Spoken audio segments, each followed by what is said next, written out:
pour le Congo veut dire la lutte contre l'impérialisme.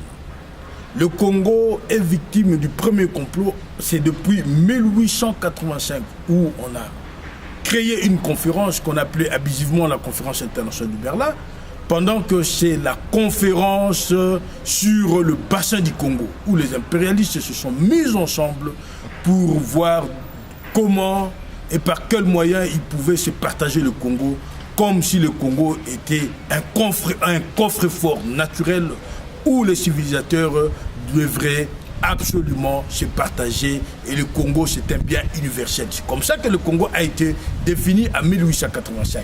Donc le front commun pour le Congo veut dire une lutte d'ensemble dans l'idée de ne pas fléchir face au nouvel ordre mondial qui demeure le néocolonialisme. Et ceux qui manipulent le nouvel ordre mondial, ce sont ceux qui vous poussent à quitter le pouvoir en organisant des élections le 23 décembre? Nous avons droit de faire notre propre démocratie. Le Congo a droit de respecter ses textes. Nous ne sommes pas régis à la constitution française. Le Congo a une constitution, et c'est cette constitution-là qui explique que le président Kabila demeure au pouvoir jusqu'à ce soir. Nous sommes à pied d'œuvre pour l'organisation d'une élection démocratique et transparente. Nous ne pouvons jamais, alors jamais accepter que les gens qui n'ont rien à voir ni avec le continent, ni avec l'histoire du Congo puissent nous donner des injonctions. Donc, nos voisins qui sont certainement dans l'autre rive de l'océan Atlantique n'ont aucun droit de poser leur veto à ce qui concerne le problème du Congo. Le Congo est un État indépendant. Il ne faut pas confondre le Congo à la Libye, qui n'est plus un État, qui demeure aujourd'hui un pays sans État, ni encore confondre le Congo en Afghanistan. Le Congo a un peuple, un territoire et un pouvoir. Donc le Congo aujourd'hui veut dire un État, et nous n'allons pas nous laisser faire. C'est la raison pour laquelle certains opposants qui sont animés dans l'esprit du nationalisme, du patriotisme, ils ont compris l'essence de la nation, et c'est avec eux que nous pouvons faire aujourd'hui le bout de chemin.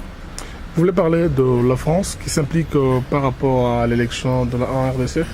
Je parle plutôt de la Troïka internationale. La France, le Rwanda et l'Angola, qui ont mal compris l'indépendance du Congo, qui ont voulu s'ingérer dans des affaires internes qui ne les concernent pas, parce que le Congo a déjà une CENI, et cette CENI-là est indépendante, et la CENI est à pied d'œuvre pour organiser les élections sous le financement congolais. Nous ne sommes pas sous tutelle pour que n'importe qui vienne nous donner les injonctions. Voilà même les idées aujourd'hui que des grands partis comme l'ANADEC du président, monsieur le vice-ministre Jima Tembo, qui nous appelle massivement à s'enrôler dans l'armée pourvu de défendre le territoire ou encore défendre les frontières de notre pays.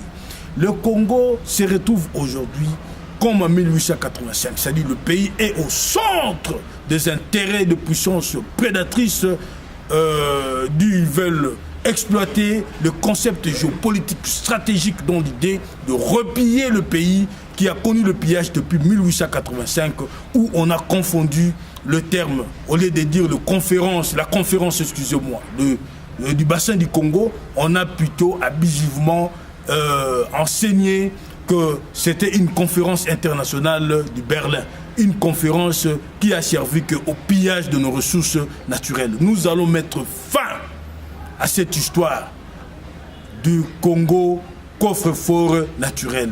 Le sous-sol du Congo appartient aux Congolais. Le Congo n'est pas un bien universel. Voilà les idées de notre pays, voilà les idées de notre cher parti, qu'aujourd'hui nous sommes en train de sensibiliser dans l'idée de l'éveil patriotique à pouvoir défendre nos intérêts et les intérêts de la nation. Monsieur le Président fédéral, merci. Je vous remercie.